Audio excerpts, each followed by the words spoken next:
नमस्कार. श्री महिषासुरमर्दिनी स्तोत्र श्लोक 10वा. श्लोक वाचूया.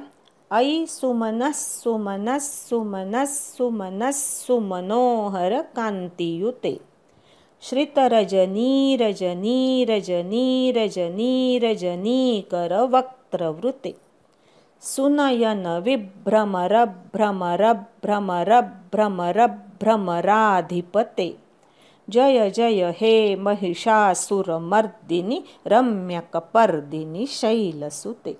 असा हा श्लोक आहे. आता एक एक चरण म्हणूया. ऐ सुमनस सुमनस सुमनस सुमनस सुमनोहर कांतियुते म्हणा. ऐ सुमनस सुमनस सुमनस सुमनस सुमनोहर कांतियुते. पुन्हा एकदा. ऐ सुमनस सुमनस सुमनस सुमनस सुमनोहर कांतियुते. आता दुसरी ओळ. श्रितरजनी रजनी रजनी रजनी रजनी कर वक्त्रवृते म्हणा. श्रितरजनी रजनी रजनी रजनी रजनी कर वक्त्रवृते. पुन्हा एकदा. श्रितरजनी रजनी रजनी रजनी रजनी कर वक्त्रवृते. आता तिसरी ओळ. सुनयन विभ्रमर भ्रमर भ्रमर भ्रमर भ्रमराधिपते म्हणा. सुनयन विभ्रमर भ्रमर भ्रमर भ्रमर भ्रमराधिपते. पुन्हा एकदा. सुनयन विभ्रमर भ्रमर भ्रमर भ्रमर भ्रमराधिपते जय जय हे महिषासुरमर्दिनी रम्यकपर्दिनी शैलसुते. आता या श्लोकामध्ये ऐ सुमनस सुमनस सुमनस सुमनस सुमनोहर कांतियुते. सुमन शब्द 1 2 3 4 वेळा आलेला आहे. सुमनः सुमनः सुमनः असा तिथे विसर्ग आहे. त्या विसर्गाचा अर्धा स म्हणायचा. ऐ सुमनस सुमनस सुमनस सुमनस सुमनोहर कांतियुते असं म्हणायचं. विसर्गाचा अर्धा स म्हणायचा. या श्लोकामध्ये आपण अर्धे अर्धे भाग केले नाहीत, कारण तिची त्या शब्दांची रचनाच अशी आहे म्हणून. दुसऱ्या ओळीमध्ये श्रित रजनी रजनी रजनी रजनी रजनी कर वक्त्रवृते. रजनी शब्द आलेला आहे परत पुन्हा पुन्हा. श्रित रजनी इथे पण सगळीकडे रजनीचा नी हा दीर्घ म्हणायचा. श्रित रजनी रजनी रजनी रजनी रजनी कर वक्त्रवृते. वक्त्र अर्धा क त्याला त्र आहे. वक्त्रवृते. तिसऱ्या ओळीमध्ये सुनयन विभ्रमर भ्रमर भ्रमर भ्रमर भ्रमराधिपते असं म्हणायचं. सुनयन विभ्रम तिथे भ वर आघात द्यायचा. सुनयन विभ्रम रभ्रम रभ्रम रभ्रम रभ्रमराधिपते असं म्हणायचं. रभ्रम म्हटलं की ते बरोबर बसतं बघा. सुनयन विभ्रमर भ्रमर भ्रमर भ्रमर भ्रमराधिपते जय जय हे महिषासुरमर्दिनी रम्यकपर्दिनी शैलसुते असं म्हणायचं. आता या गोष्टी लक्षात घेऊन आपण हा श्लोक पूर्ण म्हणूया. ऐ सुमनस सुमनस सुमनस सुमनस सुमनोहर कांतियुते श्रितरजनी रजनी रजनी रजनी रजनी कर वक्त्रवृते सुनयन विभ्रमर भ्रमर भ्रमर भ्रमर भ्रमराधिपते जय जय हे महिषासुरमर्दिनी रम्यकपर्दिनी शैलसुते म्हणा. ऐ सुमनस सुमनस सुमनस सुमनस सुमनोहर कांतियुते श्रितरजनी रजनी रजनी रजनी रजनी कर वक्त्रवृते सुनयन विभ्रमरभ्रमरभ्रमरभ्रमराधिपते जय जय हे महिषासुरमर्दिनि रम्यकपर्दिनि शैलसुते. आता 9वा आणि 10वा हे 2 श्लोक एकत्र म्हणूया.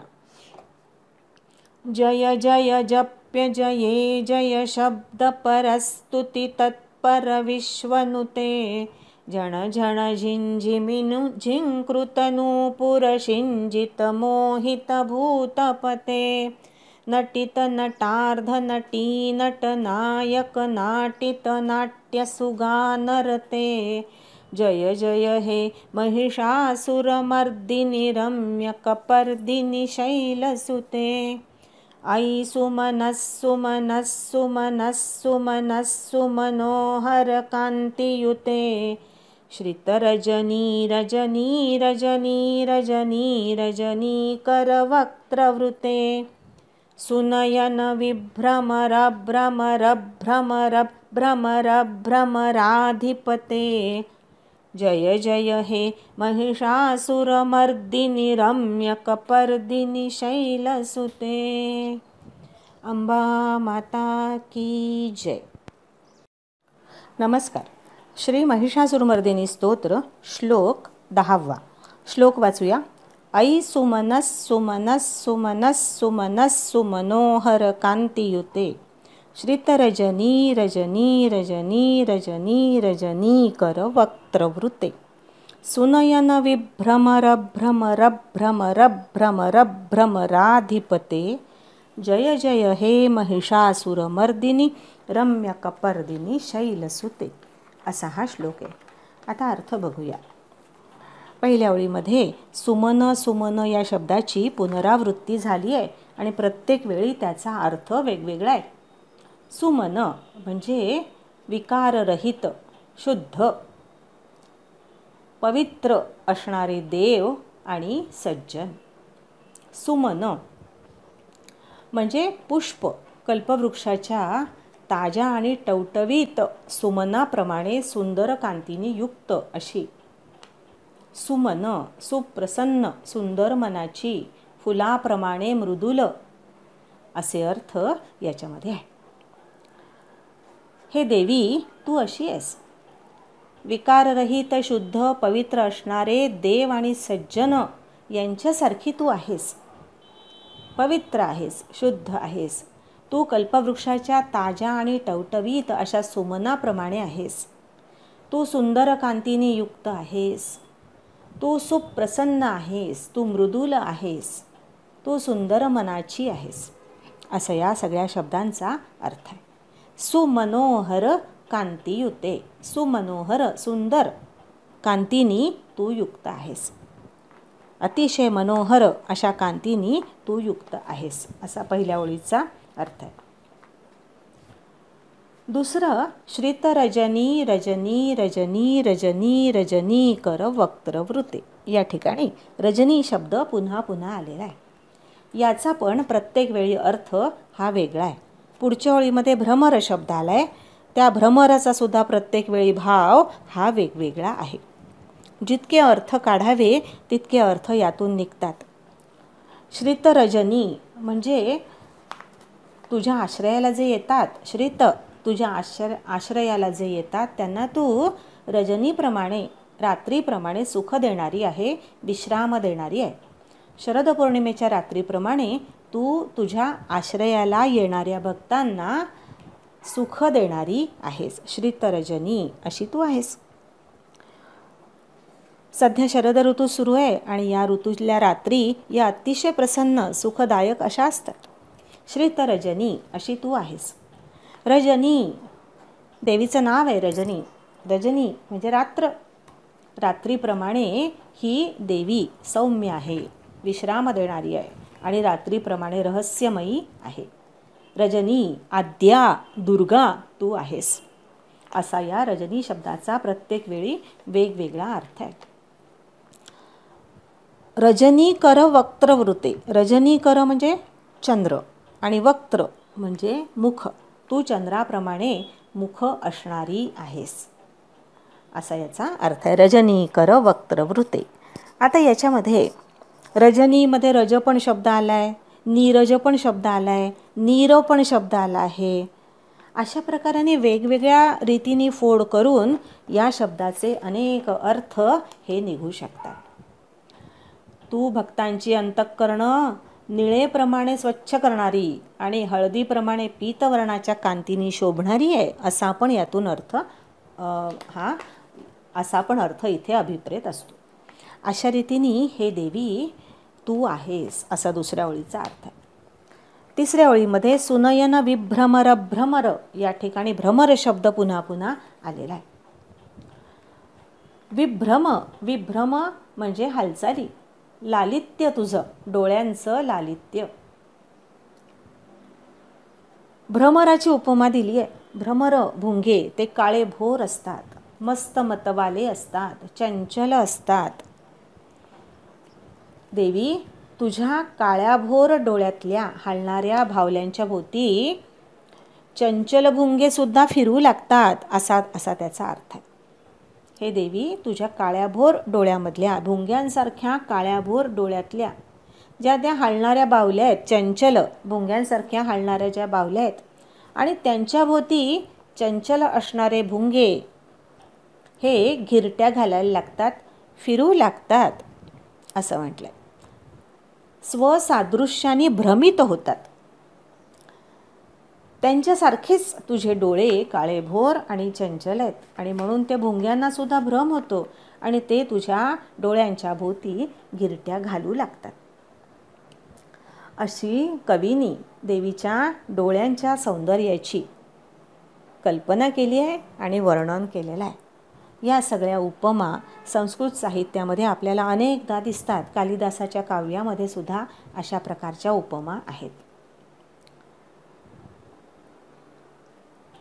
सुनयन विभ्रमर भ्रमर भ्रमर भ्रमर भ्रमराधिपते, अशी तू आहेस. सुनयना तू आहेस. जय जय हे महिषासुरमर्दिनी रम्य कपर्दिनी शैलसुते. अशा रीतीने देवीच्या कांतीचं, तिच्या मुखकमलाचं, तिच्या नयनांचं विलोभनीय रूप कसं आहे ते या श्लोकामध्ये वर्णन केलेलं आहे. आणि पुढे जे शेवटचं आहे की जय जय हे महिषासुरमर्दिनी रम्य कपर्दिनी शैलसुते. हे शैलसुते, हे कपर्दिनी, तुझा केशसंभार अतिशय रमणीय आहे. हे महिषासुरमर्दिनी, तुझा त्रिवार जय जयकार असो, असा या श्लोकाचा अर्थ आहे. आता सरळ अर्थ बघूया. हे भगवती, सर्व प्रकारच्या विकारांनी रहित अशी स्वच्छ निर्मळ मन असणारे देव आणि सज्जन यांच्यासारखी तू आहेस. तसेच कल्पवृक्षाच्या प्रसन्न फुलाप्रमाणे मन हरण करणारी तुझी सुंदर कांती आहे. तुझ्या आश्रयाला येणाऱ्यांना तू शरद पौर्णिमेच्या रात्रीप्रमाणे सुख देणारी आहेस. तू सौम्य, सुखकर, विश्रांती देणारी, रहस्यमय आहेस.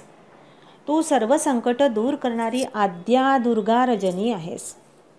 नील आणि पीतवर्णाची तुझी कांती आहे. हे गौरी, तुझं मुख कमल चंद्रबिंबाप्रमाणे आल्हाददायक आहे. हे मनोहारिणी, तू सुलोचना आहेस आणि त्यामुळे तुझ्या काळ्याभोर डोळ्यातल्या हलणाऱ्या बावल्यांच्या भोवती चंचल भुंगे स्वसादृश्याने भ्रमित होऊन तुझ्या नयनांच्या भोवती गिरट्या घालू लागतात आणि त्यामुळे त्या भ्रमरांच्याकडून तू अस्वस्थ होतेस तरीही शोभायमान दिसतेस.